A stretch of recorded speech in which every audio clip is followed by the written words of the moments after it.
Rate of reaction. Okay, here we're going to talk about how fast chemical reactions happen. A rate of reaction can be defined either from the perspective of the product being formed per unit time or the amount of reactant that's used up or consumed per unit time. So we can write the rate,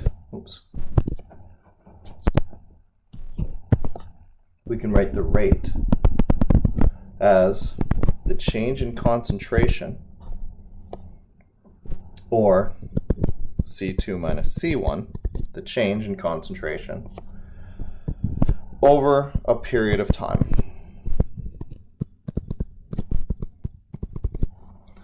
If we're doing this from the product perspective,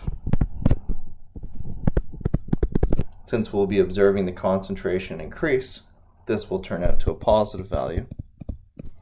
If we're doing this from the reactant point of view, since the concentration will be decreasing, this would have been a negative, so we put a negative into the equation so that we can continue having a positive rate of reaction. Rates of reaction aren't typically constant as a reaction progresses throughout time. So just imagine some reaction here. We're just going to make up something. A plus B is going to react to form AB. In a beaker, we have some A's.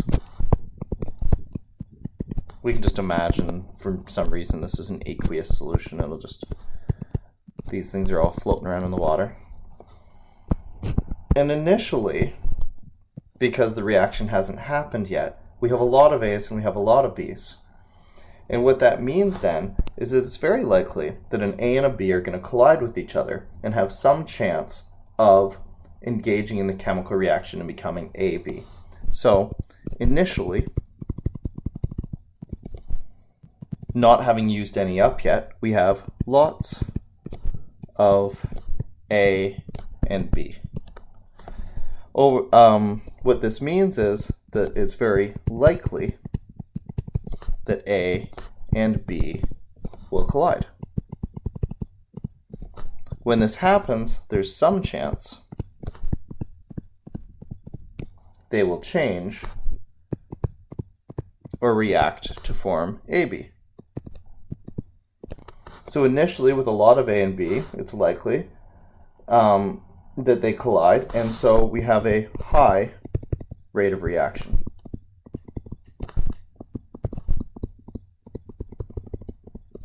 But over time, as these things find each other, the amount of A's and the amount of B's starts to decrease.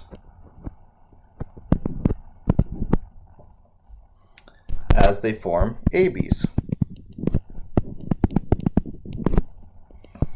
What that means is, later, there's less A and B, which means it is less likely they collide,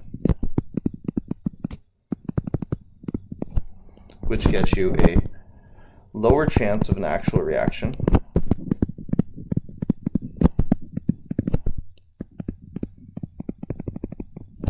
and the reaction rate slows.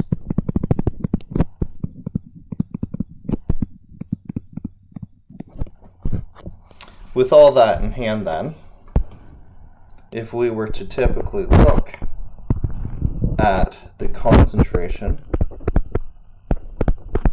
of some species and a reaction rate versus time, and if I say, let's say red will be my reactants, then the reactants are used up very quickly initially in the reaction. And as the reaction goes on and there's less of them, they get used up slower and slower and slower. And so we get a curve. Similarly, let's make green our products. Initially, we start with none, and then we make a lot in the first second. And over time, we make less and less and less. And so that also looks like a curve. I probably should have put those curves right on top of each other. Let's just see if I can fix this up. This would have started about here and come down to closer to being even none.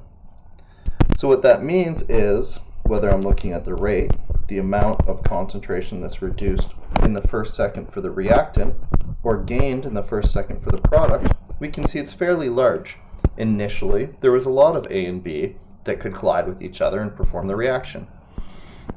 But as time went on, that actual amount of product being produced, or that actual amount of reactant being consumed in the same amount of time, became smaller and smaller. See, it's pretty big here, now it's got to be pretty small. See, it's pretty big here, now it's got to be pretty small.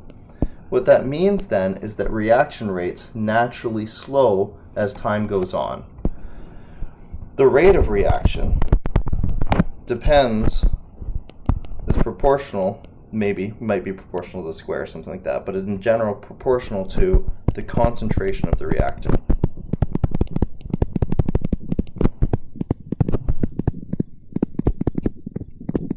So in time,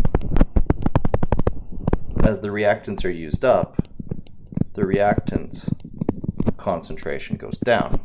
What that means then is that the rate will go down as well. When we have something like this, where the rate of something changing depends on its current amount, the mathematical equation that results is an exponential.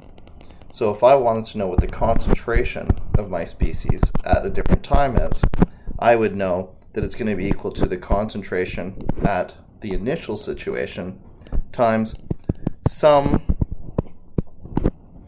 exponential, negative exponential, that is going to involve time divided by some constant, in this case half-life. So that's the equation that would represent this curve. And this is the kind of equation that results when the rate of something happening depends on the amount of it that there is. Here I just made a graph of an exponential to show you what it looks like. We can see here in the first second, this amount of hydrogen gas, this is just some random example, has been reduced by about more than 0.2. And by the end, we're not even getting 0.1 of change in that same amount of time in a second.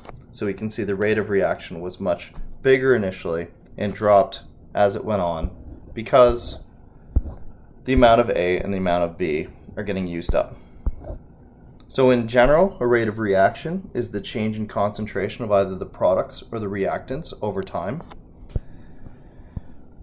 That's not a constant as the reaction progresses. The rate of reaction will constantly change as the reaction progresses, and moreover, the rate of reaction will reduce as the reaction progresses. The more of the reactants that get used up, the slower the reaction is going to go.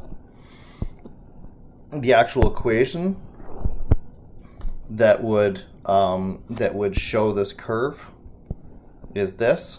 We're not really going to explore this in detail. I just thought it would be appropriate to give it at this point.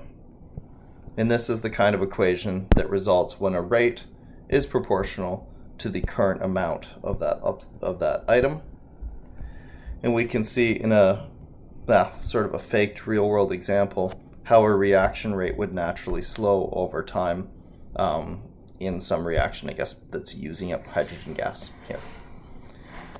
So that's what the rate of reaction is.